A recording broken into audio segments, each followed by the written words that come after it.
हमने वो सॉलिड वाला पार्ट कंप्लीट किया था, ठीक है। आज नया चैप्टर स्टार्ट करते हैं, ठीक है ना, फ्लूइड्स वाला पार्ट स्टडी करना है, ठीक है। और वो मॉडल तो मिल गया है ना सबको, ठीक है। वो मैंने प्रॉब्लम्स नहीं दिए थे, ठीक है, आज दे दूंगा मैं अभी क्लास के बाद, ठीक है। पैरेलल में सॉलिड और फ्लूइड का ना साथ में कर सकते हो, ठीक है, दिक्कत नहीं है, ठीक है, ये हो जाएगा। तो दोनों के थोड़े थोड़े प्रॉब्लम्स मैं ठीक करवा दूंगा, ठीक है। चैप्टर लिख लो, mechanical properties of fluid, mechanical property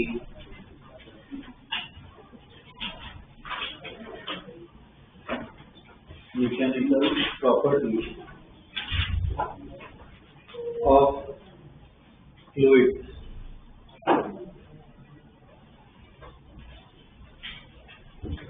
fluid का मतलब पता है क्या होता है? जो फ्लो कर सके उसे क्या कहते हैं? फ्लूइड कहते हैं, ठीक है। तो मुझे बताओ, कोई भी लिक्विड को हम फ्लूइड बोल सकते हैं क्या? कोई भी लिक्विड हो उसको फ्लूइड बोल सकते हैं। एक ग्लास में कोई भी लिक्विड लो, उसको हम अगर उल्टा करें बह सकते हैं ना, कोई भी लिक्विड। कोई ज्यादा बहेगा, कोई स्लोली बहेगा। एग्जाम्पल, सपोज ये डेस्क है अपनी, उसमें पानी डालू और हनी डालू, हनी बहुत स्लोली फ्लो करे, पर फ्लो तो करेगा ही, दोनों क्या हो गए? फ्लूइड। गैस को मान सकते हैं क्या फ्लूइड? बोल, एसी से जो हवा निकल रही है क्या फ्लूइड तो हो रही है? गैस और लिक्विड, गैस और लिक्विड दोनों फ्लो कर सकते हैं, तो क्या कहते हैं उससे? फ्लूइड, ठीक है। लावा, मोल्टन लावा, वोल्केनिक इरप्शन होता है, मोल्टन लावा जो होता है उसको मैं फ्लूइड बोल सकता हूँ क्या? मोल्टन लावा, वोल्केनिक इरप्शन वीडियोस देखे हो, लावा भी पता है फ्लो होता है, से गिरता है, क्या होता है? फ्लो होता है, ठीक है ना। अगर लावा कोल्ड हो जाए तो फ्लूइड हो गया, तो फ्लो कर सकता है क्या? तो फ्लो नहीं करेगा ना, तब वो क्या है? फ्लूइड नहीं होगा, ठीक है। तो उस केस में उसको फ्लूइड नहीं मान सकते, ठीक है। तो हमें इस चैप्टर में फ्लूइड को स्टडी करना है। फ्लूइड्स में बेसिकली हमने जो डिस्कस किया कि फ्लूइड में लिक्विड भी आता है, गैस भी आता है। अपना पूरा फोकस मान लो तो उस पे ही रहेगा, लिक्विड पे, गैस पे नहीं रहेगा। गैस के लिए हम अलग से चैप्टर स्टडी करते हैं, उसे काइनेटिक थ्योरी ऑफ गैस कहते हैं, आएगा अपने सिलेबस में, इधर में ही है, ठीक है। गैस को हम अलग से स्टडी करेंगे, इसमें हम क्या लिक्विड पे ही ध्यान देंगे, ठीक है। तो इसमें काफी कुछ नई इंटरेस्टिंग चीजें स्टडी करनी है, ठीक है, तो वो देखेंगे यहाँ पे, ओके। तो पहले इसका डेफिनेशन लिख लो, फ्लूइड लिख लो, डेफिनेशन देखो। Fluid it is a state of matter, it is a state of matter which can flow. Fluid का definition is a state of matter, is a state of matter which can flow.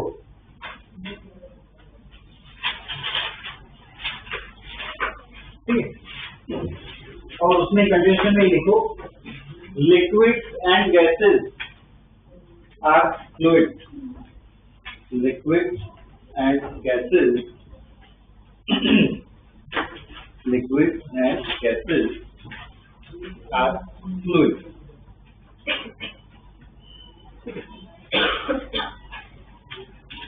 अब next term इसमें जो हमें study करना है, ठीक है, वो लिखो, डेफिनेशन ही है, लिखो pressure. Next definition, pressure, pressure, okay. अब प्रेशर जो है वो क्या होता है समझते हैं, ठीक है, ध्यान देना। अभी प्रेशर वैसे पता होगा, फॉर्मूला पता है, फोर्स अपॉन एरिया क्या होता है प्रेशर, पर वो सिर्फ फॉर्मूला है, इसका भी फॉर्मूला हमने पढ़ा था, फोर्स अपॉन एरिया। प्रेशर जैसे स्ट्रेस याद हो तो क्या था, इंटरनल मटेरियल के अंदर लगता है, प्रेशर जो है वो क्या होता है, एक्सटर्नल बाहर लगता है। ठीक है, कैसे लगता है वो ध्यान दो, प्रेशर क्या होता है वो समझाता हूँ। ठीक है, तो ये सरफेस है, ठीक है, ये सरफेस।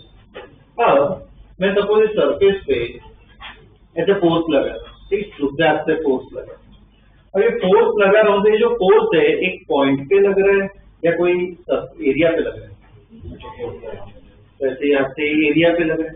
अगर कोई फोर्स एरिया पे लगे, फैला हुआ हो फोर्स, तो हम क्या कहते हैं, फोर्स तो लग ही रहा है, तो हम क्या कहते हैं, और क्या लग रहा है साथ में, प्रेशर। ठीक, क्या लग रहा है इस सरफेस पे, प्रेशर। ठीक, प्रेशर। ओके, दो प्रेशर का वो फॉर्मूला आता है, फोर्स अपॉन एरिया। ठीक है, फॉर्मूला भी डिस्कस करते हैं। सपोज ये ऐसे मैं फोर्स लगा रहा हूँ, ठीक है, तो मुझे प्रेशर निकालना हो तो एफ जो मैं फोर्स लगा रहा हूँ एफ की वैल्यू तो डालेंगे, एरिया में कौन सा लूँ, अगर मैं ऐसे फोर्स लगा रहा हूँ एरिया में कौन सा लूँ, इतने एरिया लूँ जिसपे मैंने वो अपना हाथ से लगाया या पूरा surface,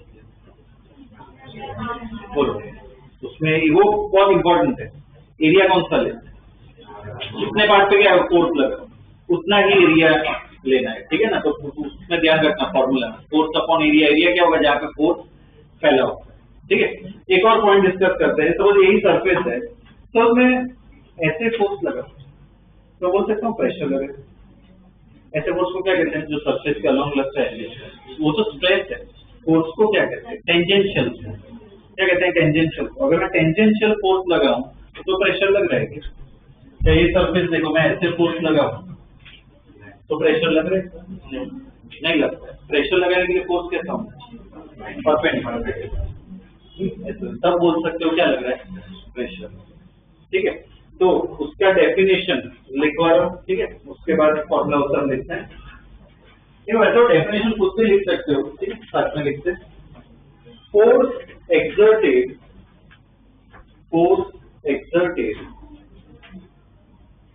per unit area, force exerted per unit area on the surface, force exerted per unit area on the surface of an object, on the surface of an object perpendicular to the surface, perpendicular to the surface is called pressure.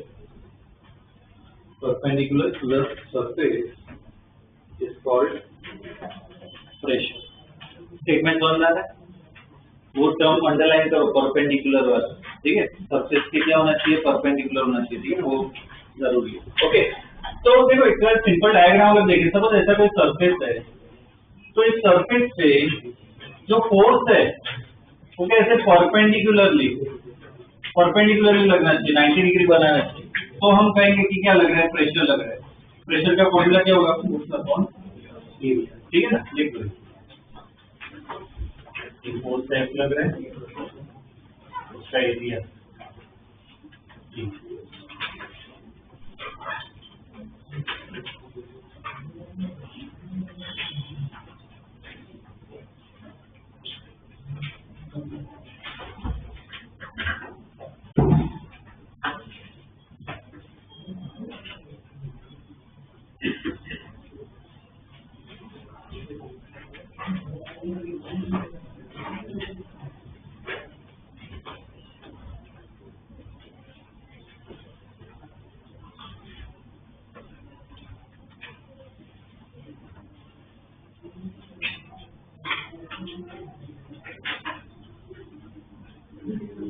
हो गया। इसका ऐसा unit Newton पर metre पे, उसका एक नाम है पता, पास्कल कहते हैं। लिख लो ऐसा यूनिट, लिख लो ऐसा यूनिट, पास्कल, PASCAL, पास्कल। ठीक है, और लिखते कहते हैं PA। ठीक है ना, पास्कल मतलब एक पास्कल मतलब किसके बराबर होता है, न्यूटन पर मीटर स्क्वायर। ठीक है, ये लिखो एक पास्कल, तो पास्कल लिखा हो, न्यूटन पर मीटर स्क्वायर लिखा हो, एक ही बात। पास्कल और न्यूटन पर मीटर। ठीक, प्रेशर स्केलर है या वेक्टर है? पता है प्रेशर जो है, अगर सपोज ऐसे एक लिक्विड है, ठीक है, यहाँ पे लिक्विड होगा, अंदर सपोज मैं ऐसे एक ऑब्जेक्ट रखूं, ऐसे एक ऑब्जेक्ट रख दिया, ठीक है, यहाँ पे लिक्विड है, तो जो लिक्विड है वो इस पे क्या लगाएगा? प्रेशर लगाएगा। क्या लगता है वो प्रेशर कैसे लगाता है? ऊपर से लगाएगा प्रेशर, साइड से लगाएगा, किधर से? हर जगह से लगता है, कंप्रेसिव होता है, कंप्रेसिव होता है, हर जगह से लगता है, ठीक है। तो इसकी क्या है? डायरेक्शन है, तो क्या होना चाहिए? वेक्टर होना चाहिए। वेक्टर प्रेशर क्या है पता है? वेक्टर नहीं है, स्केलर है। क्यों? डायरेक्शन पर। अभी तक तुमने पढ़ा था कि भाई डायरेक्शन हो तो वेक्टर और डायरेक्शन ना हो, वैल्यू हो तो स्केलर। और मैं इधर बोल रहा हूँ कॉन्ट्राडिक्शन समझ में आ रहा है क्या बोल रहा हूँ? डायरेक्शन है फिर भी मैं इसको क्या बोल रहा हूँ? स्केलर है। बोल क्यों? नेट नहीं, नेट को लॉ मैंने वेक्टर्स में हमने रिवाइज किया और ये दिमाग में इतना नोट चलो पूरा याद ना, पर इतना ढंग से रिवाइज किया है, उसमें law of parallelogram, law of parallelogram आता है। जो वेक्टर्स और स्केलर को क्या 9th वाले बच्चे बोलते हैं, जिनको थोड़ा बहुत आइडिया, हम साइंस के स्टूडेंट हमें प्रॉपर पता होना चाहिए। वेक्टर किसको कहेंगे? जो लॉ ऑफ पैरेललोग्राम फॉलो करे वो होता है वेक्टर। डायरेक्शन भूल जाओ, जो लॉ ऑफ पैरेललोग्राम फॉलो करे ना वो वेक्टर होता है, जो फॉलो ना करे वो क्या होता है? स्केलर। प्रेशर फॉलो नहीं करता तो इसलिए वो क्या है? स्केलर। प्रेशर किसको फॉलो करता है? सिंपल एल्जेब्रा, मतलब 1 + 1 2। अगर वो फॉलो करे तो स्केलर है, पैरेललोग्राम फॉलो करे तो क्या है?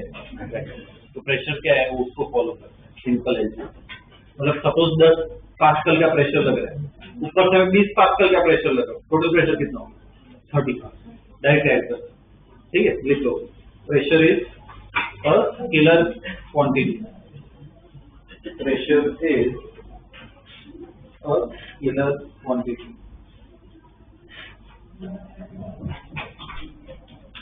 प्रेशर इज स्केलर क्वांटिटी, ठीक है। प्रेशर के बारे में ना 1-2 पॉइंट और मुझे डिस्कस करने हैं, बाद में इसके प्रॉब्लम्स करते हैं। ये डायग्राम ड्रॉ करो।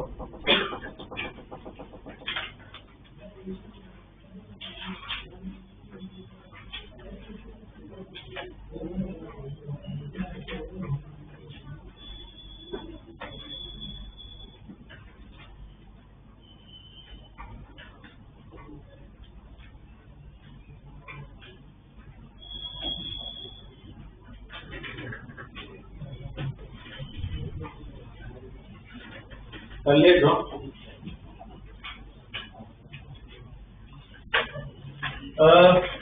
इसमें देखो ये जो एरो बना है वो क्या है? तो बोल सकते हो प्रेशर लग रहा है, गलत नहीं है। ऐसा बोलना है कि फोर्स लग रहा है। कौन लगा रहा है? लिक्विड लगा रहा है, किसकी वजह से लगाता है? प्रेशर की। और क्या लगता है? हर जगह, ठीक है। तो इसको अलग स्टेटमेंट लिख लो। Force due to pressure, force due to pressure of the liquid, force due to pressure of the liquid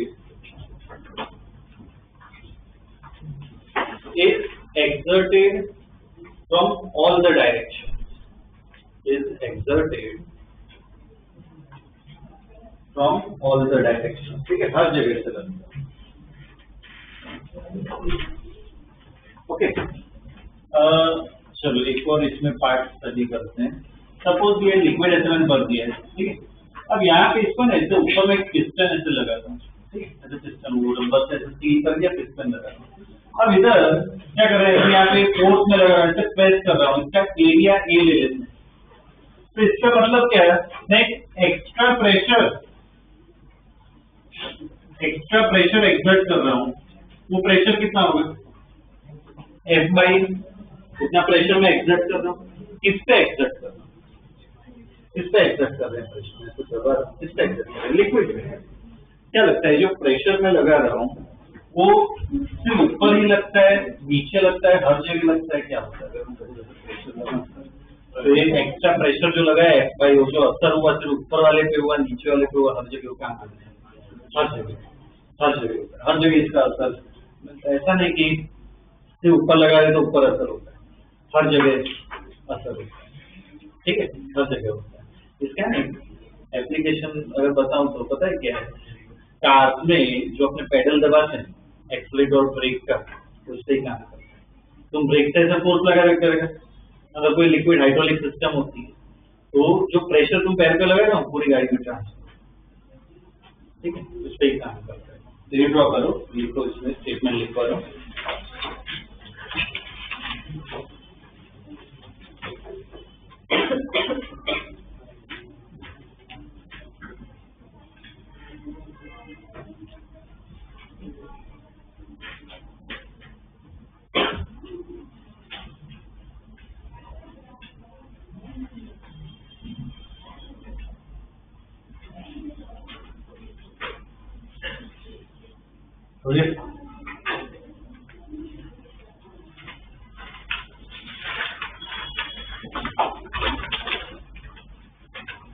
इसमें स्टेटमेंट लिखो,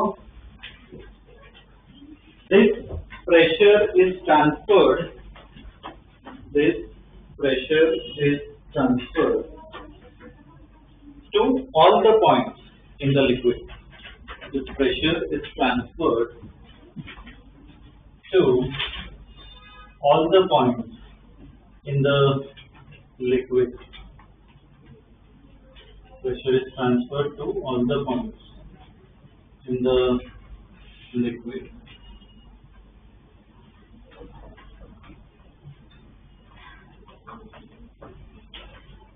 ठीक है, अब समझ ऐसा केस है, दोनों साइड से मैं पिस्टन लगा रहा हूँ और दोनों को एफ साइड से एफ फोर्स से कंप्रेस कर रहा हूँ, ठीक है, दोनों साइड, इधर एक ही साइड से किया था, दोनों साइड से कर रहे हैं, एरिया यही है, प्रेशर क्या होगा एक्स बाई या 2x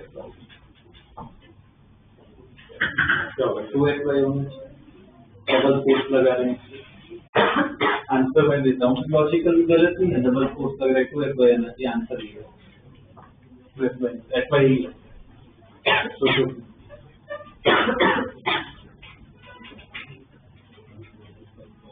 ये बोल सकता हूँ इस एरिया से लग रहा है, ये कहां से, उसी एरिया से थोड़ी लग रहा है, इस दूसरे एरिया से लग रहा है ना, तो अगर फोर्स को सपोज 2x ले रहे हो तो एरिया में कितना होगा 2 डबल एरिया पे लग रहा है ना, इस एरिया पे लग रहा है, इस एरिया पे भी लग रहा है, ठीक है, तो क्या हो जाएगा, वो 2 का असर कैंसिल हो जाता है। इसके आगे चलो मैं क्वेश्चन पूछूं, इधर भी पिस्टन है इधर भी पिस्टन है, मैं एफ लगा रहा हूँ, बोलो क्या होगा, एक्स बाई ए ही रहेगा, अब वो 4x बाई ए नहीं होगा, एक्स बाई ए ही रहेगा, ठीक, उतना ही ट्रांसफर होगा, मतलब ये केस और ये केस क्या है, सिमिलर, ड्रॉ कर लो।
ठीक, ये एक पार्ट हो गया अपना। अब इसके बेस पे क्वेश्चंस कर लेते हैं। आज एनसीईआरटी के करेंगे, बाद में कंपेटिटिव लेवल के भी करेंगे। इसमें करना जरूरी है क्योंकि एनसीईआरटी में ना कम दिया हुआ है, ठीक है, इसमें हम करेंगे अलग प्रैक्टिस एक्स्ट्रा। पर पहले एनसीईआरटी बेसिक क्वेश्चंस कर लेते हैं, ठीक है ना। लिखो question, 2 Thai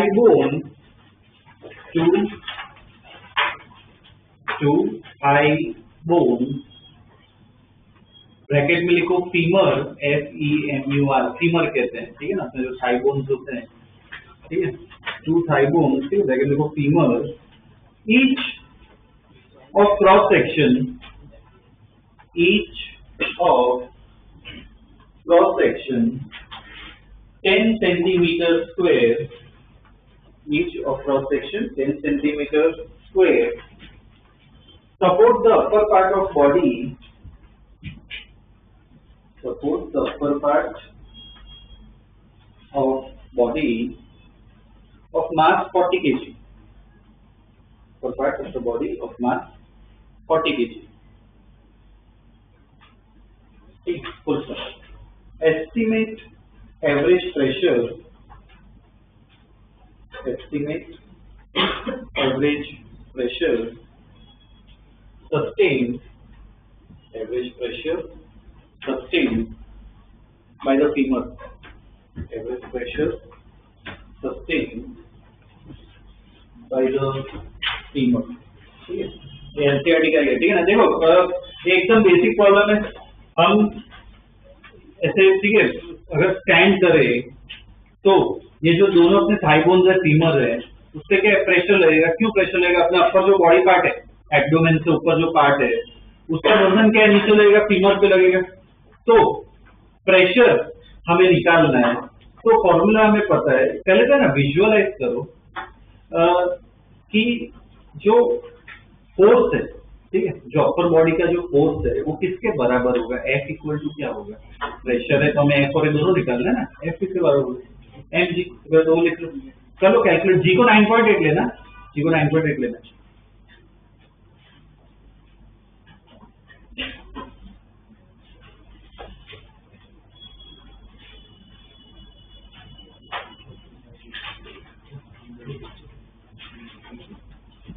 F equal to mg 40 into 9.8 क्या आएगा बोलो, 392 न्यूटन। ठीक है, कितना फोर्स लग रहा है, कितने एरिया पे लग रहा है, बोलो 20 10 पे नहीं लगेगा, दो फीमर है ना, तो दोनों पे डिस्ट्रीब्यूट होगा, तो A इक्वल टू क्या लिखोगे, 20 centimetre square, A equal to 20 centimetre square, और लिखना बाजू में कि डिस्ट्रीब्यूटेड इन 2 फीमर्स, डिस्ट्रीब्यूटेड इन 2 फीमर्स, ठीक है। तो एरिया क्या है 20 सेंटीमीटर स्क्वायर, उसको किसमें कन्वर्ट करना, मीटर स्क्वायर में करो कन्वर्ट, तो एरिया कितना होगा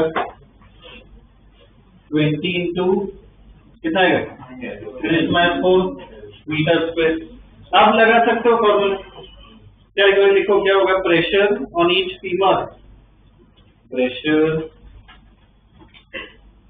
ऑन ईच फीमर क्या होगा, P equal to F by डाल दो, वैल्यू कर लो, पूरा कैलकुलेट भी कर लेना।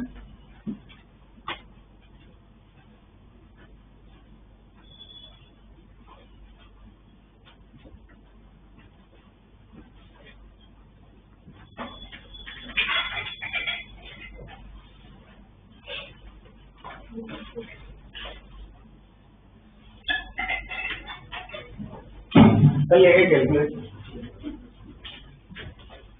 P equal to F by K, तो 392 बाई 20 टू 10⁻⁴, क्या है बोलो, क्या 1 पॉइंट बोलो, 1.97 into 10⁵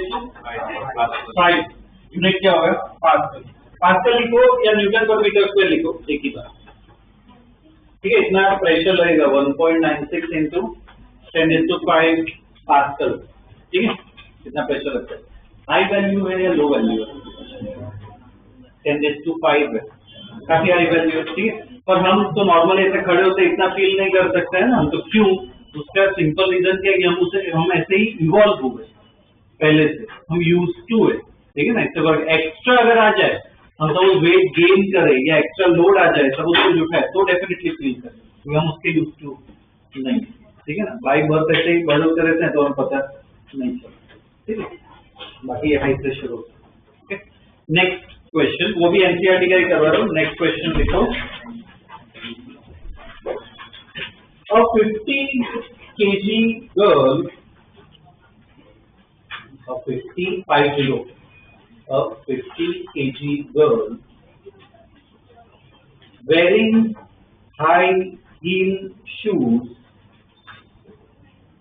a 50 kg girl wearing high heel shoes balances on a single heel, balances on a single heel, ठीक है। सोचो, the heel is circular, the heel is circular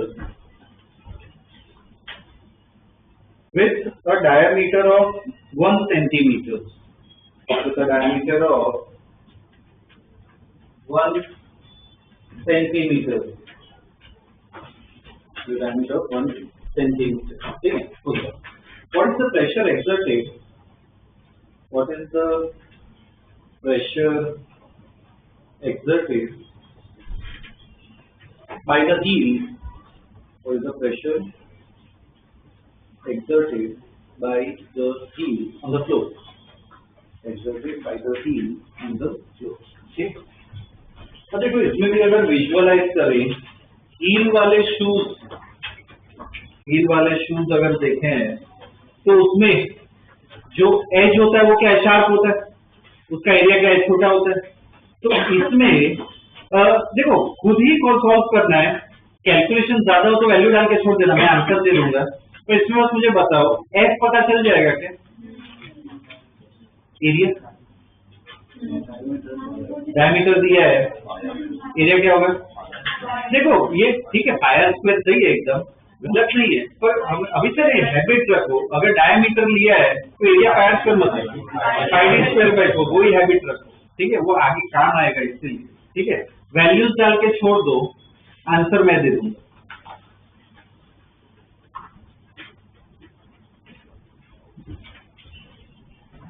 जी को 9.8 की लिखना है, ठीक है।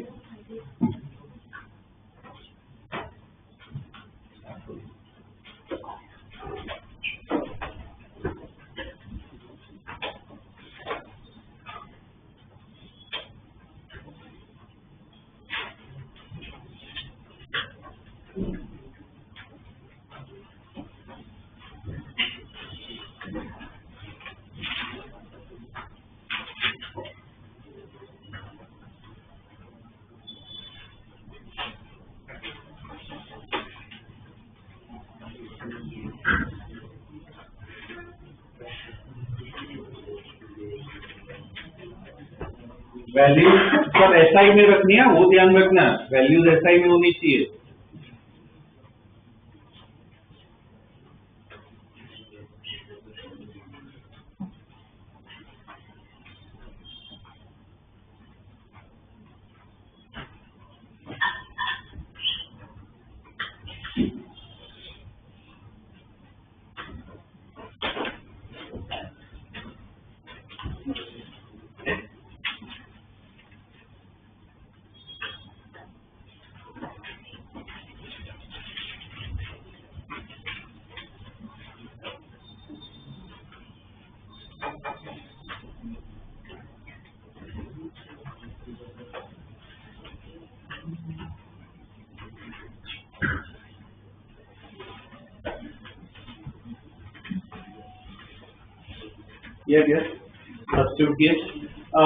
कैसा है एग इक्वल टू एनजी, तो 50 into 9.8 इतना तो कर सकते हो कैलकुलेट, 490 न्यूटन। जब नया पा गया एरिया क्या लिखेंगे, पाई डी स्क्वायर बाई 4, तो कितना होगा पाई डी, डी कितना दिया है 1 सेंटीमीटर, तो 10⁻² मीटर है ना, सेंटीमीटर मीटर, तो 10⁻², उसका स्क्वायर बाई 4, ठीक है। तो प्रेशर जो, अच्छा इसको ये एक मिनट ये बताइए, इसको इंटू 2 करो कि नहीं, लास्ट प्रॉब्लम में 2 किया था, इधर भी दो पैर ही होंगे ना, तू करे दिया है क्या दिया है? ठीक, ओके, सिंगल ही पे बैलेंस हो रहा है तो एरिया उतना ही लेना है, ठीक है ना।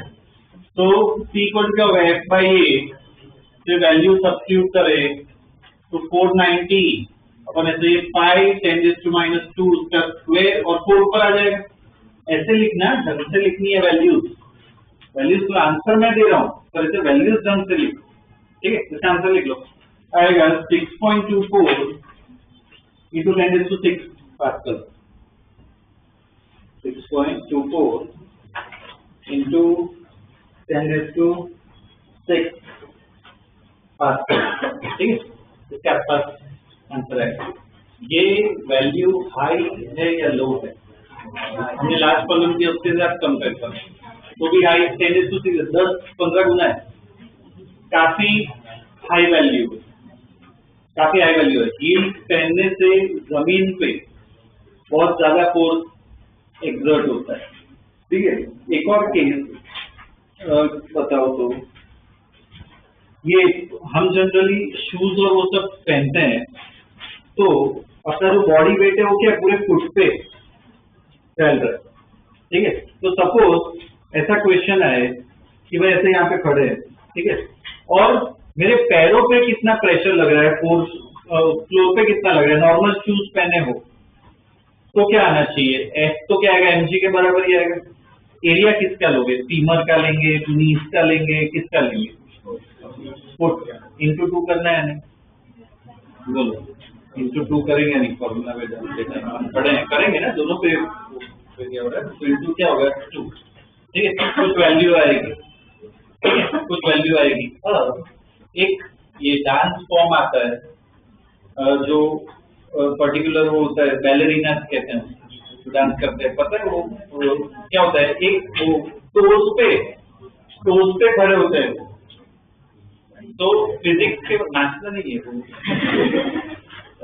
इसका फिजिक्स स्टडी करना है, तो क्या फर्क पड़ेगा फिजिक्स के पढ़ रहा हूँ, नॉर्मल खड़े और एक बैलेरिना की टोज, अपने टोज और एक बैलेरिना की टोज, क्या फर्क पड़ेगा? फिजिक्स के पढ़ टोज पे खड़े हैं तो उसमें प्रेशर कैलकुलेशन के टाइम एरिया सिर्फ किसका लेंगे, वो टोज और टोज में से वो थंब का उतना एरिया होगा, तो बहुत ही वैल्यू क्या हो जाएगी, बढ़ जाएगी। तो सोचो ना फुट का एरिया कितना होता है और थंब का एरिया कितना छोटा होता है। तो उनमें ऐसे बहुत सारे ना, गूगल पे भी सर्च कर सकते हो, उनके जो फीट होते हैं ना, वो सालों से प्रैक्टिस करते हैं, उनके जो फीट होता है, जो टोज है ना, देखना ऐसे फ्लैट होता है, अपने क्या फिंगर जैसी है, उनके ना ऑलमोस्ट ऐसे फ्लैट होती है, जो प्रेशर इतना लगता है वो दब जाता है और सालों से लगता है, ठीक है ना। तो ऐसे पूरे क्या है, फ्लैट हो जाते हैं, ठीक है ना, फर्क पड़ता है क्योंकि प्रेशर ही क्या इतना हाई, ठीक है। एक और प्रैक्टिकल क्वेश्चन में पूछ रहा हूँ, ठीक है। नीडल जो इंजेक्शन आते हैं, ठीक है, मुझे बताओ थोड़ा भी, मतलब उनको जो नर्स या डॉक्टर जो भी होते हैं, ठीक है, उनको थोड़ा ही मतलब ऐसे डाले अंदर तो अपने आप ही क्या है वो पंक्चर हो जाता है, ठीक है। क्यों उसमें एकदम कम फोर्स लगाना पड़ता है, ऐसे जोर से नहीं लगाना पड़ता, एकदम मैं पेन से वैसे पेन से लगाने की ट्राई करूँ, कुछ नहीं, पंक्चर हो रहा है, क्या होगा, एरिया कम है तो प्रेशर या फोर्स बढ़ेगा, pressure equal to F by A, needle का एरिया कितना बहुत कम होता है, वो तो mm में भी नहीं होता है ना, उससे भी कम होता है, तो प्रेशर क्या हो जाता है, बहुत ही हाई होता है, तो इतना हाई प्रेशर उसके साथ क्या हो जाएगा, पंक्चर हो जाएगा, ठीक है ना, नीडल में। ओके, इसके ही एक्सटेंशन पे अगर वो कुछ वो क्या कहते हैं, जो कुछ स्टंट ऐसे होते हैं, देखा नहीं पता नहीं, एक सपोज कार्डबोर्ड जैसा है, प्लेट है, उसमें ना बहुत सारी नीडल्स होती है, बहुत सारी नीडल्स होती है, और उसमें पर्सन खड़ा होता है, नीडल शार्प होती है, उसमें पर्सन खड़ा होता है और कुछ नहीं होता, क्यों ऐसा? एक नीडल नहीं है, बहुत सारी नीडल, 100 नीडल है, क्या होगा, एरिया बढ़ गया, प्रेशर क्या हो गया, कम, प्रेशर कम, इसलिए पंक्चर नहीं, ठीक है, पंक्चर नहीं होता है, ठीक है। तो ये बेसिकली क्या है, फिजिक्स और कुछ नहीं, ओके। तो ये पार्ट हमने स्टडी किया प्रेशर का। अब जो मैं बताया, हमें फ्लूइड लिक्विड के खास स्टडी करना है, ठीक है। तो लिक्विड के केस पे अगर आए तो उसका अगर एक एग्जांपल लूं, ये किसी ने नोट किया तो स्विमिंग पूल में अगर गहराई में जब हो क्या अपने कानों पे वो फर्क पड़ता है प्रेशर का, क्यों होता है? जैसे हम डेप्थ पे जाए, ऊपर जो लिक्विड है उसका वेट अपने पे लगता है, मतलब बेसिकली क्या है, फोर्स, और बेसिकली फोर्स की वजह से क्या लगता है, प्रेशर। कि जैसे जैसे हम गहराई पे जाए प्रेशर क्या होता है, बढ़ता है कम होता है। तो वैसे वेसल है, जैसे जैसे गहराई पे जाए लिक्विड के प्रेशर क्या होता है, बढ़ता है। लिक्विड क्या लगाता है, प्रेशर लगाता है। तो अब मेन पार्ट पे आ रहा है, हमें क्या स्टडी करना है, लिक्विड का प्रेशर स्टडी। ठीक है, उसका एक फॉर्मूला आता है। ठीक है, सिंपल डिराइवेशन ही है, वो डिराइवेशन काम आ सकता है सीसी एग्जाम में, और फॉर्मूला तो बहुत काम आएगा, कॉम्पिटिटिव पार्ट वो सब में काम आएगा। ठीक है, टॉपिक लिखो, प्रेशर ड्यू टू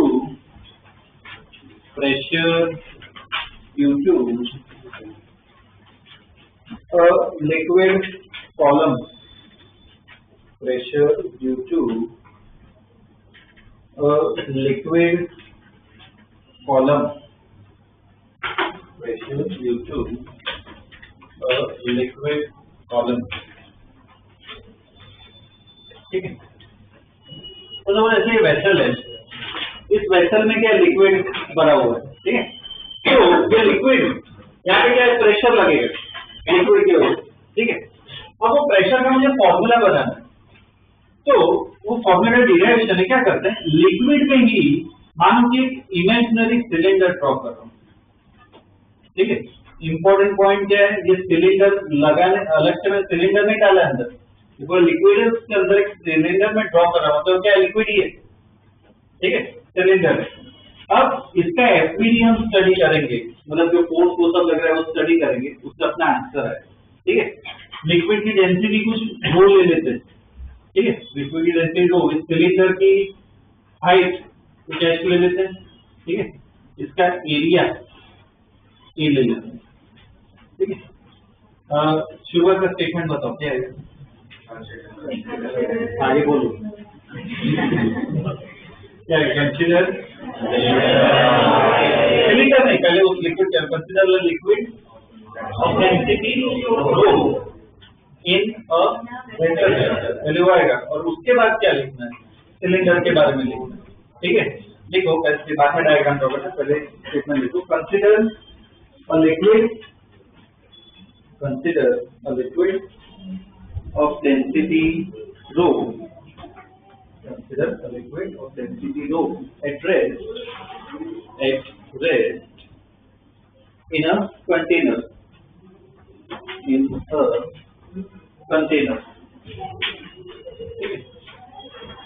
बाद में सिलेंडर का लिखना है, वो लिखो, a cylindrical element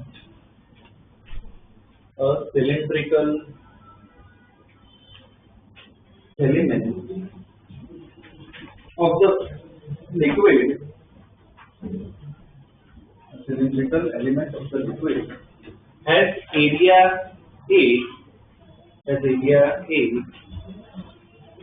and height h,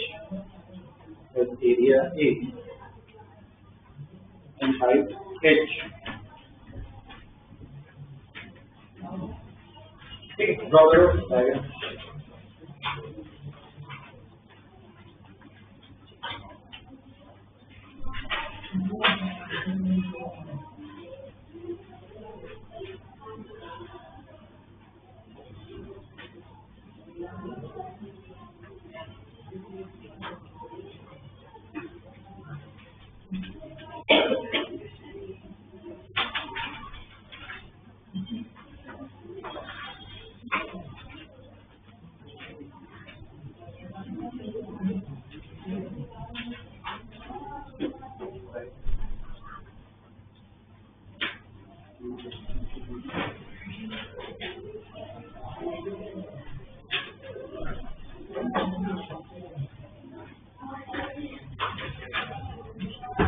चलिए नोट,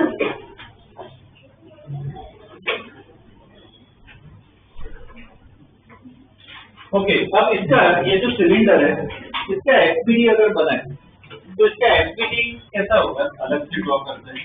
जो सिलेंडर ड्रॉ किया, अरे वो एफपीडी कैसा होगा, एक तो बीच में से क्या ड्रॉ करेंगे, एमजी, इसमें पार्ट का वो जो वेट है मास है वो एमजी लगेगा, और इसमें क्या लगेगा, ऊपर वाला जो लिक्विड है, ये जो सरफेस है टॉप सर्फेस, ऊपर वाला जो लिक्विड हो, कैसे नीचे फोर्स लगेगा, ठीक। तो ये फोर्स एक नीचे लग रहा है, जो ऊपर वाला लिक्विड लगा है, वो फोर्स को कैसे लिखें? वो फोर्स कैसे लगता है? प्रेशर की वजह से। तो फोर्स क्या होता है? P into A। Pressure equal क्या होता है? Force double area. तो फोर्स क्या होगा? Pressure into area. ये टॉप पोजीशन को 1 ले लेते हैं, तो यहाँ पे क्या लिखेंगे? P1 into. नीचे जो लिक्विड है वो कहाँ पे फोर्स लगाएगा? ये जो पार्ट है कहाँ पे फोर्स लगाएगा? वो ऊपर लगाएगा। हमेशा हर जगह से कंप्रेस करना है, तो नीचे वाला जो लिक्विड हो गया ऊपर फोर्स लगाएगा, उसको क्या लिखूं? P2 इंटू ए लिखेंगे। ये जो साइड वॉल है उधर कोई फोर्स लगेगा क्या? ऐसे ये सिलेंडर है, उधर लगेगा क्या फोर्स? इधर भी लिक्विड सही ना, तो यहाँ पे भी हर जगह क्या लगेगा? फोर्स लगेगा, इधर भी फोर्स लगेगा। और एक्सेलरेशन हमेशा साइड पे लिखना है, क्या होगा? रेस्ट पे है ना, क्या होगा? 0। ठीक, आगे लिखो, the free body diagram of the cylinder will be, free body diagram of the cylinder will be, hello draw, अपने आप ड्रॉ करो।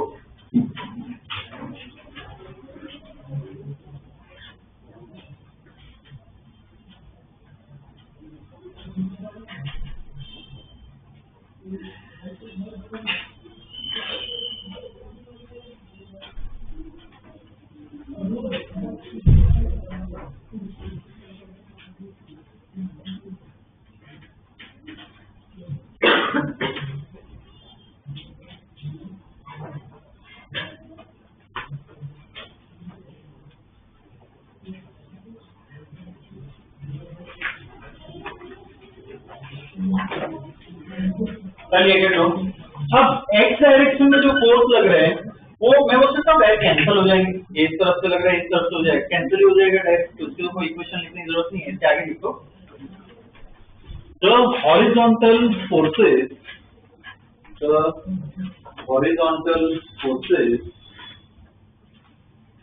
are cancelled. The horizontal forces are cancelled due to symmetry.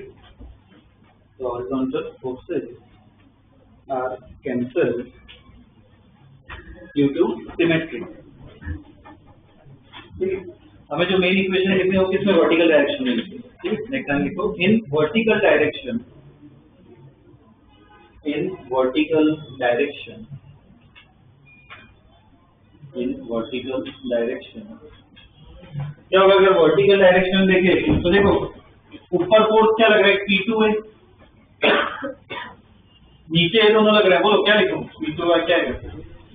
Minus P1 है minus mg equal to 0, क्योंकि acceleration 0 है। तो देखो P2a minus P1a equal to क्या लिख सकते हैं? लिखो,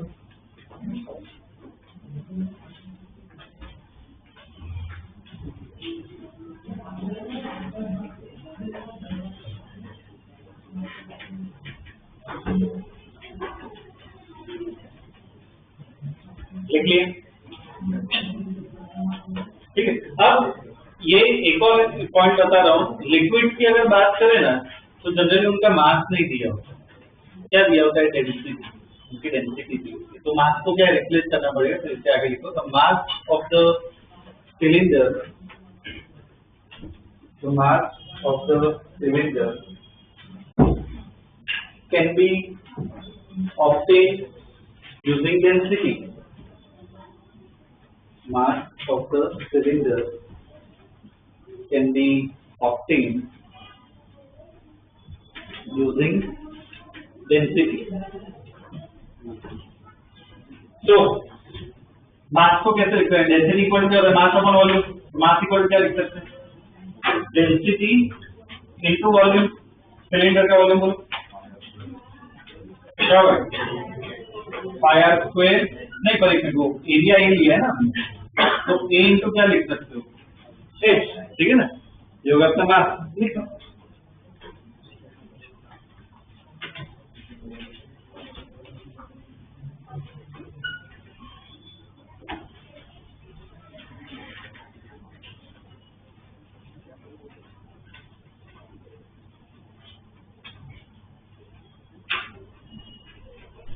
देखिए अब देखो बस इसमें सब्स्टिट्यूट कर देते हैं, m को यहाँ पे सब्स्टिट्यूट करें तो P2A minus P1A equal to mg, m किसके बराबर है रो ए एच, जी को ऐसे ही रखते हो, देखो a कैंसिल हो गया तो P2 माइनस P1 किसके बराबर है रो जी h, P2 minus P1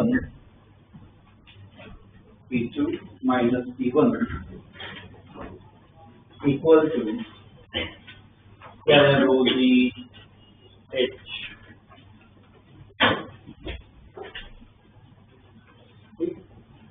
P2 minus P1 मतलब ये जो ओरिजिनल डायग्राम ये वाला है, इस पे ध्यान दो कि ऊपर वाला पॉइंट हमने क्या दिया था 1, नीचे वाला जो पॉइंट हो क्या है 2, ये ऐड करना डायग्राम में, ऐड करना इसका ना प्रॉपर मतलब समझ रहा हूँ जो प्रॉब्लम्स में काम आए, ठीक है।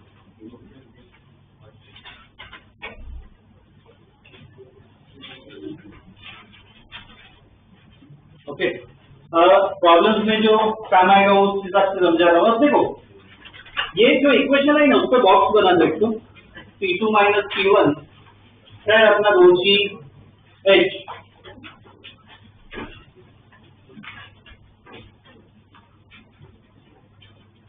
इसमें इसका देखो मतलब समझो 1 और 2 पॉइंट है, ऑब्वियसली कहाँ पे प्रेशर ज्यादा होगा 2 पे ज्यादा होगा क्योंकि वो ज्यादा डेप्थ पे, तो जो डिफरेंस है प्रेशर का वो किसके बराबर होता है रो जी एच, मतलब किस किस चीजों पे डिपेंड करता है,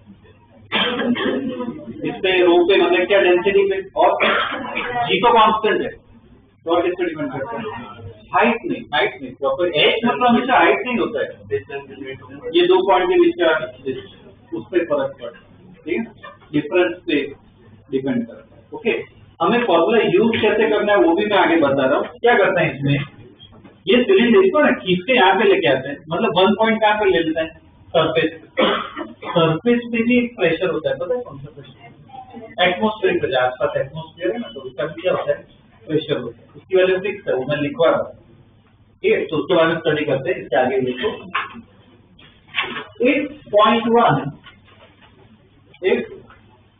8.1 is shifted to the top, 8.1 is shifted to the top,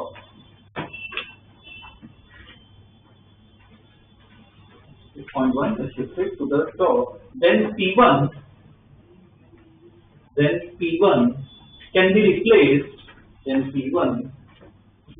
replaced, by atmospheric pressure, then P1 can be replaced by atmospheric pressure, okay, replaced by atmospheric pressure. So pressure at depth h, so pressure at depth h will be तो pressure में वो क्या आ जाएगा P2 की जगह मैं सिर्फ P लिख रहा हूँ तो क्या आ जाएगा एक रो जी एच तो होगा ही, प्लस साथ में क्या करना है एटमॉस्फेरिक प्रेशर ऐड, ये हो जाएगा P इक्वल टू क्या हो जाएगा रो जी H plus P ATM, rho जी H plus P ATM, PATM लिखा मतलब कौन सा प्रेशर, एटमॉस्फेरिक प्रेशर, ठीक है। तो इसका मतलब समझो अगर तुम्हें कोई डेप्थ पे प्रेशर निकालना है, ये जो प्रेशर ये रो जी एच वाला फॉर्मूला वो किसकी वजह से होगा लिक्विड की वजह से, और ये किसकी वजह से होगा एटमॉस्फेयर, दोनों को क्या करना है ऐड करना है, ये ऐड करोगे ना इस प्रेशर को, इसको क्या कहते हैं नीचे लिखो, this pressure is called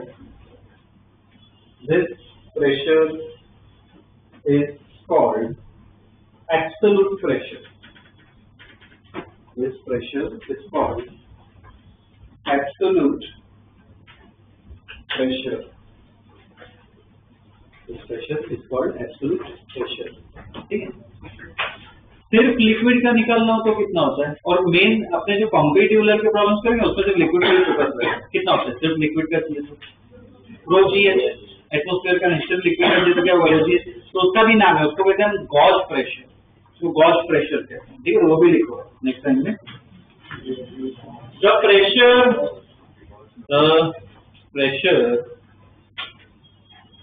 only due to the liquid column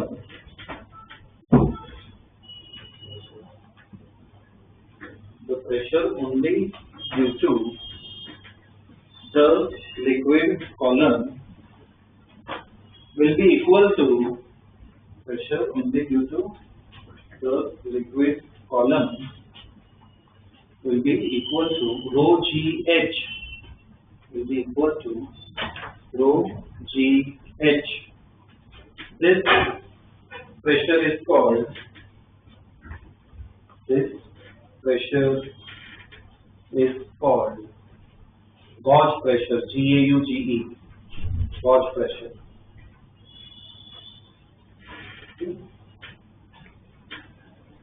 Okay.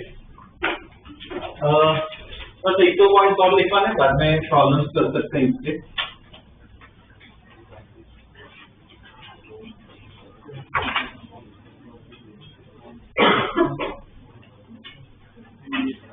Okay, suppose ऐसे कि वेसल है,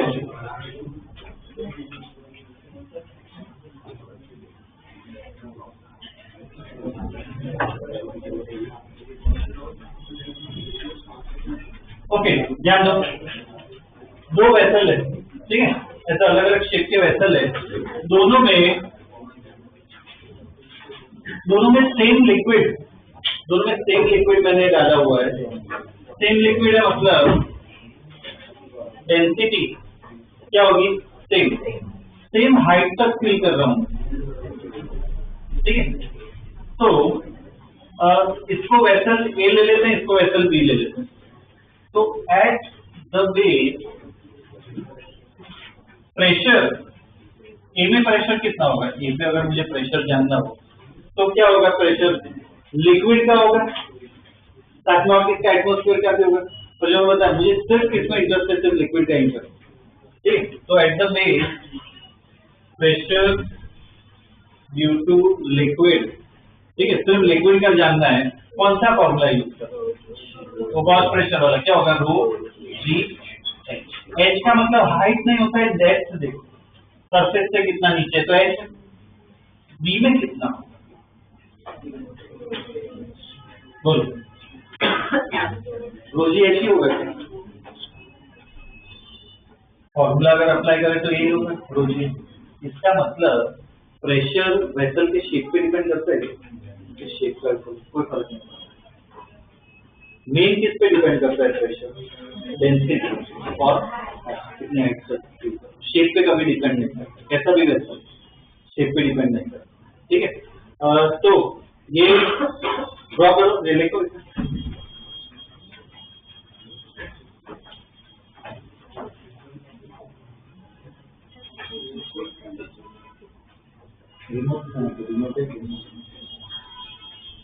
रिमोट है क्या इसकी, टेम्परेचर थोड़ा बढ़ा दो, कितना डिग्री है, टेम्परेचर बढ़ाना है, कितना है बताओ, कितना लिखा है, 25 बढ़ा मतलब कितना हुआ, 25, 27 बढ़ा 25, ठीक,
लिखिए अगेन स्टेटमेंट लिखो उसके नीचे pressure due to liquid column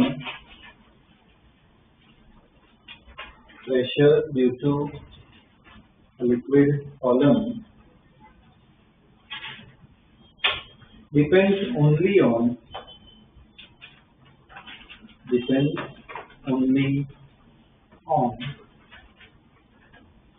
depth h, depends only on depth h and density rho.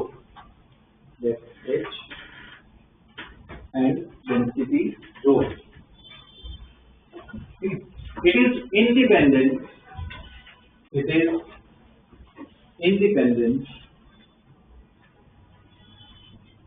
of the shape and size of the vessel. It is independent of the shape and size of the vessel. Shape and size of the vessel. ठीक है, इतने point लिखे। अब देखो, अब इसके base पे problems करना है। एक ही फॉर्मूला दिमाग में रखना है, लिक्विड की वजह से जो प्रेशर होता है डेप्थ पे कितना होता है वो प्रेशर, और अगर एटमॉस्फेयर को गिनना है तो प्लस क्या कर देना, पी ए पी। ठीक है, एटमॉस्फेरिक प्रेशर, बस और कुछ नहीं, अभी यही ध्यान दें। ठीक है, तो इसके बेस पे ही सेम पहले एनसीईआरटी के क्वेश्चन कर लेते हैं। ठीक है, लिखो question, what is the pressure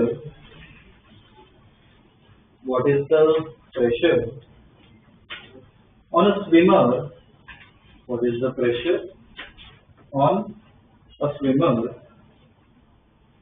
10 meters below?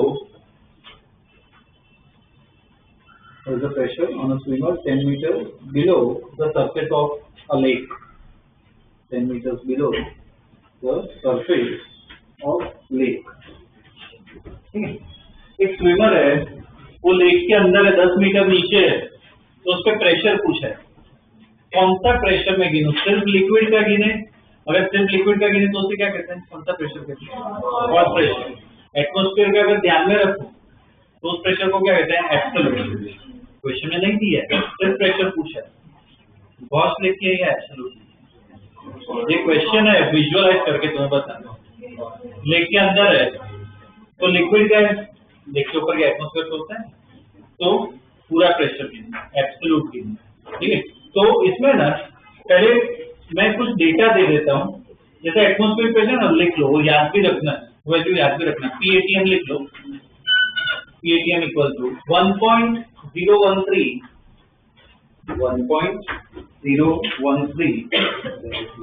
into 10⁵ pascal, जो उसकी वैल्यू। ठीक है, और याद रखना 1.013 into 10⁵ पास्कल। ठीक है, लिक्विड का कैलकुलेट कर पाओगे? डेंसिटी पता है वाटर की, रो कितना होता है, ये भी याद रखना है। क्या होता है, लिख लो अभी के लिए, 1000 kg/m³। रो कितना होता है वाटर का, 1000 kg/m³। जी पता है कितना लोगे, 9.8 लेना, 9.8। ठीक है, करो पूरा कैलकुलेट करो, फाइनल आंसर लेके आओ।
होगा P equal to rho ji H plus PATM, ठीक है ना।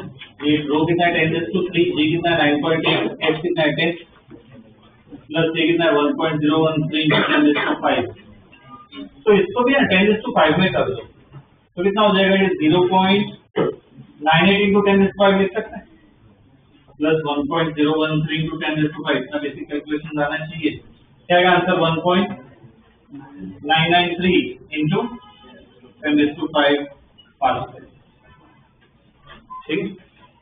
इतना क्वेश्चन में ठीक है, कैलकुलेशन बेस्ड भी है ये और क्वेश्चन आते हैं समझ में आ गया।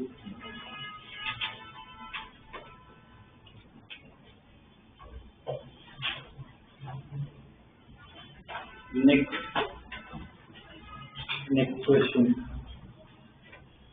Density of atmosphere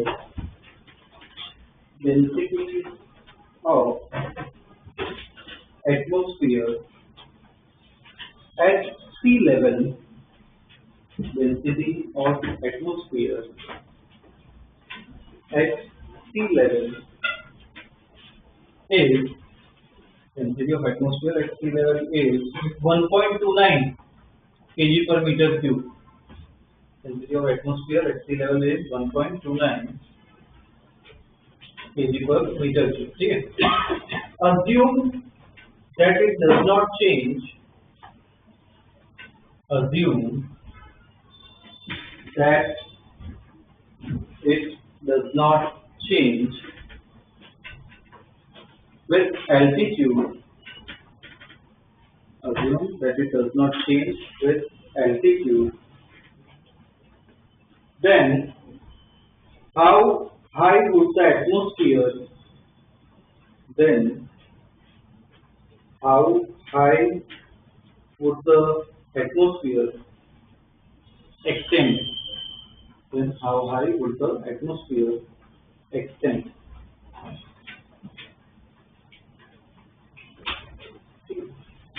अब इसमें देखो क्वेश्चन पहले समझते हैं। एटमॉस्फेयर की हम बात करें, एटमॉस्फेयर मतलब बेसिकली क्या है, तो सी लेवल पे मतलब जमीन पे ऐसा मान सकते हो, ठीक है। जमीन पे एटमॉस्फेयर है, एटमॉस्फेयर जो क्या है कुछ हाइट तक होता है, अपनी अर्थ की बात करें तो कुछ हाइट तक एटमॉस्फेयर होता है। तो क्वेश्चन में क्या पूछा, वो हाइट पूछी, ठीक है, हाइट पूछी। तो कैसे निकालेगा, हमने जो फॉर्मूला लिखा था P इक्वल टू कौन सा, वो लिक्विड का जो लिखा था क्या था, वो फॉर्मूला रो जी एच। एटमॉस्फेयर क्या है, गैस है, उसके लिए वो फॉर्मूला चलता है, रो जी एच लगा सकते हैं। तो जो PATM है ना, अपनी वो वैल्यू कौन सी लिखवाई थी 1.013 × 10⁵, उसको भी रो जी एच लगा सकते हैं, ठीक है। रो जी एच लगा, पर उसमें रो किसका डालोगे, एटमॉस्फेयर एयर का डाले, ठीक है। तो उससे क्या है H आ जाएगा, ठीक है ना। तो इसमें तो लिख लो स्टेटमेंट, लिखो कि assuming the atmosphere at rest, assuming the atmosphere at rest and extended up to height H,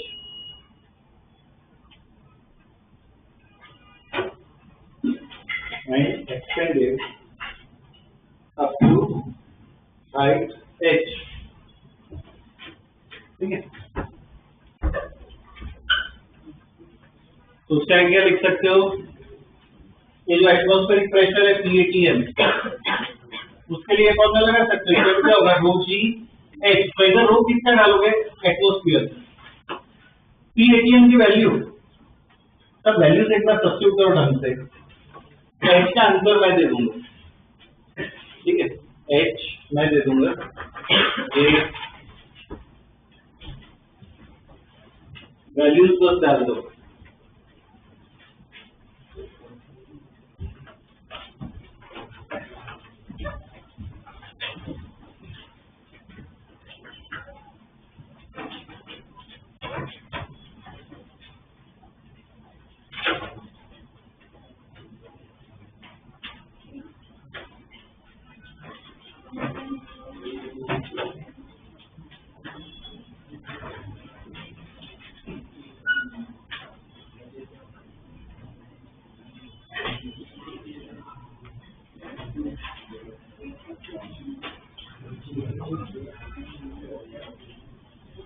PATM कितना डालोगे 1.013 into 10⁵ pascal.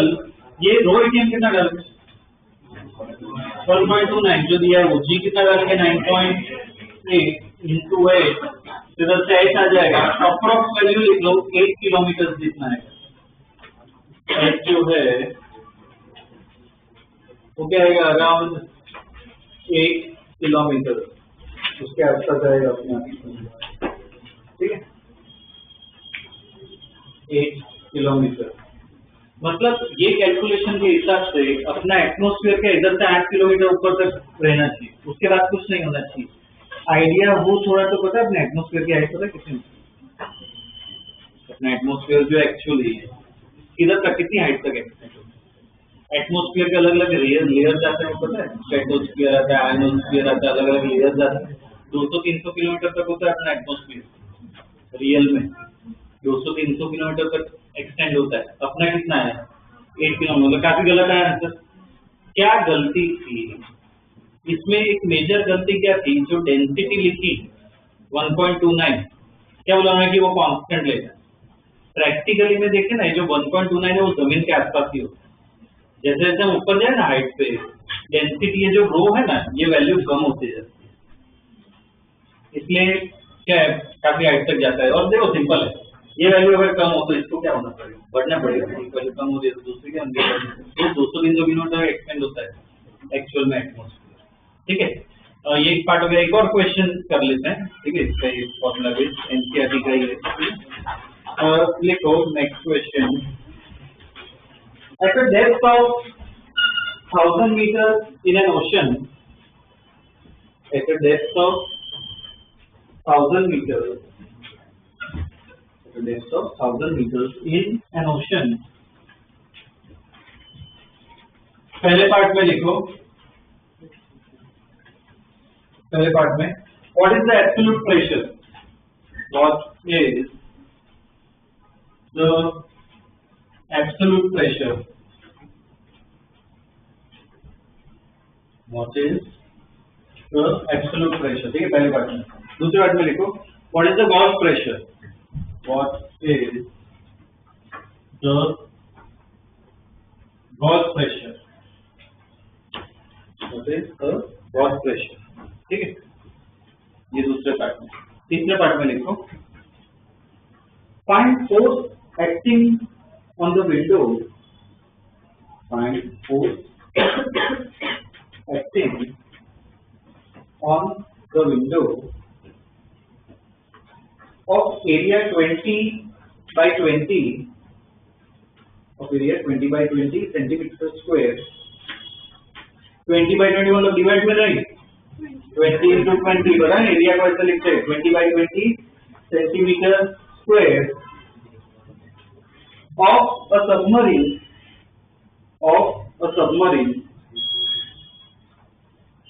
at this depth of a submarine at this depth बाद में कॉमा कंज्यूमेशन लिखो the interior of which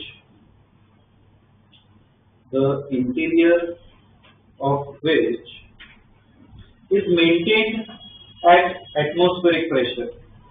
The interior of which is maintained at atmospheric pressure.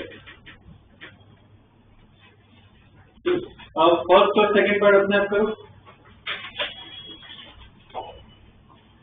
इसमें ना side पे ऐसा लिख लो सिंपल ही रखते हैं। इसमें जी है ना 10 ले दो लिख लो ऐसा जी इक्वल टू 10 मीटर पर सेकेंड पर वो लिखो।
कैलकुलेट करो ना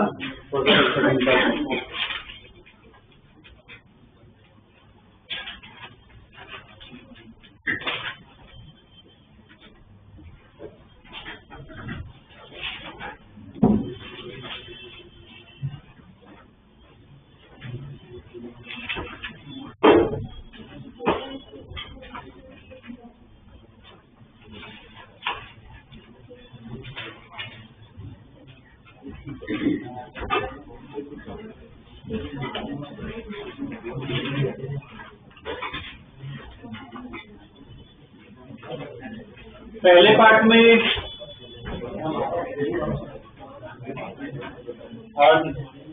पार्ट में जो प्रेशर पूछा कौन सा एब्सोल्यूट प्रेशर पूछा, एब्सोल्यूट प्रेशर में P इक्वल टू क्या होगा रो जी एच प्लस पी एटीएम।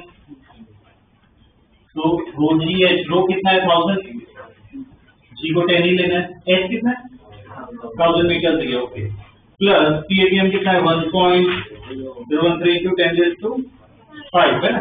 तो देखो ये कितना हो जाएगा,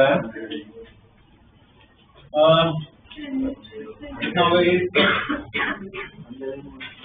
इसको है ना, नहीं इसमें ऐड करना है, इसलिए उस फॉर्म में लिखो, इसको 10⁵ में करो तो क्या लिख सकते हैं 100 इंटू 10⁵ लिख सकते हैं, प्लस ये 0.13 इंटू 10⁵, तो ऐड करो ये दोनों को तो कितना हो जाएगा 101.13 इंटू 10⁵। ये पहले पार्ट में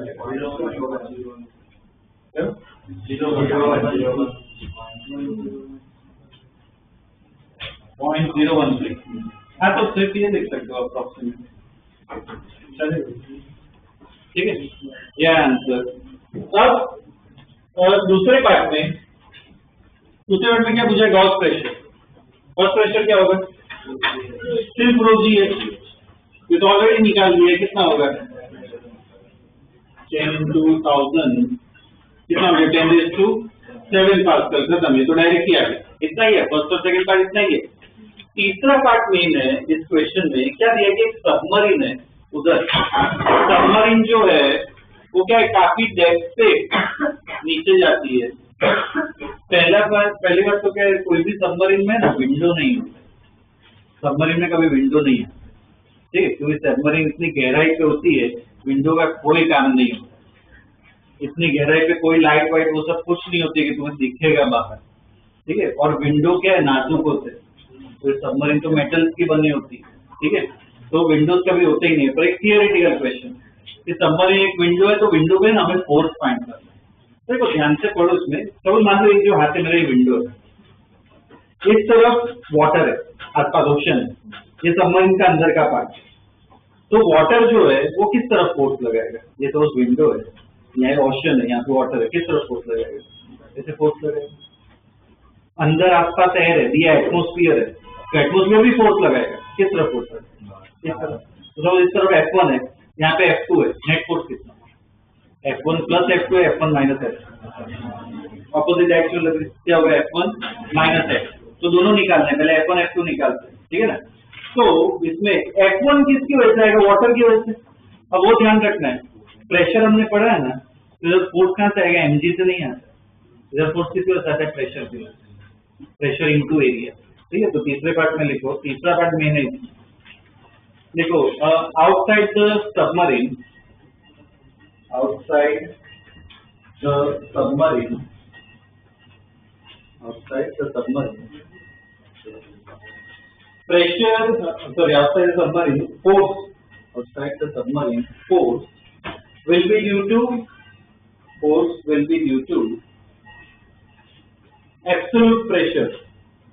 Force will be due to absolute pressure.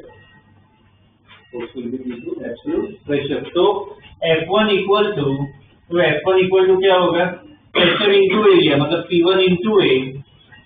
तो F1 equal to क्या लिखोगे? प्रेशर पहले पार्ट में जो आया वो 101 into 10⁵ into एरिया कितना है? 20/20 सेंटीमीटर स्क्वायर, तो 10⁻⁻⁴ ओवरऑल, ठीक है ना? ये फोर्स और यूनिट तो क्या आएगा? न्यूटन। ये करो सॉल्व, ये निकालो F1।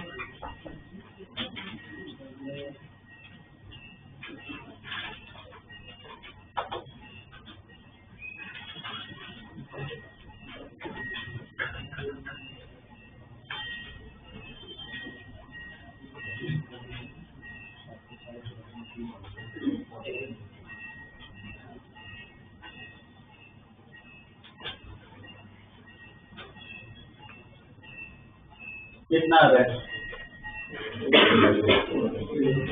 कितना आ रहा है? 404 into 10⁻³ याद है क्या सबका? न्यूटन। कितना? 4 है, ठीक है? ये F1 बाहर की वजह से है, पानी की वजह से, ओशन की वजह से। अब वैसे ही इंटरनल भी लिखना है, लिखो inside the submarine force will be due to atmosphere. Inside the submarine, force will be due to atmosphere. तो F2 जो है, F2 को कैसे लिखेंगे? PATM into A, 1.013 into 10⁵ into क्या होगा? 20/20 into 10⁻⁴, ठीक है? ये होगा, ये 1.013 है ना, तो इसको ये कितना होगा? इसको सॉल्व करें तो कितना आएगा? 4.05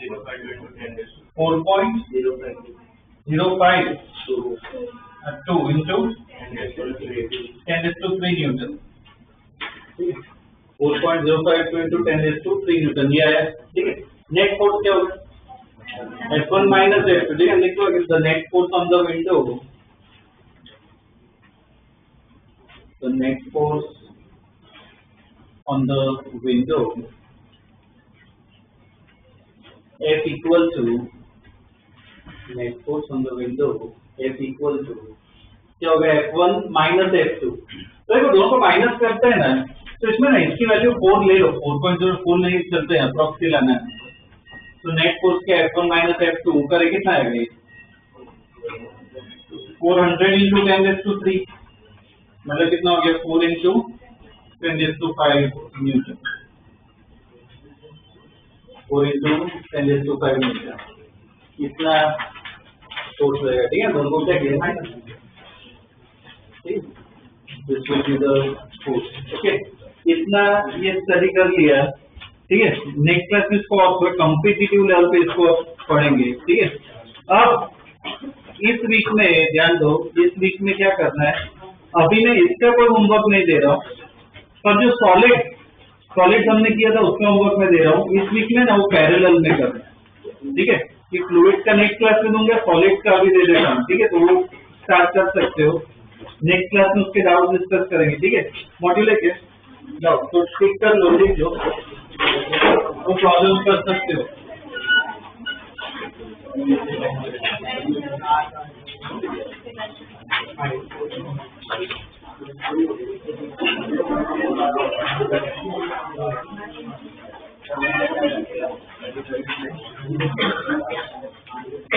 ओके, इसमें ये जो DPP1 है, एक्सरसाइज 1 में DPP1 जो है पेज नंबर 80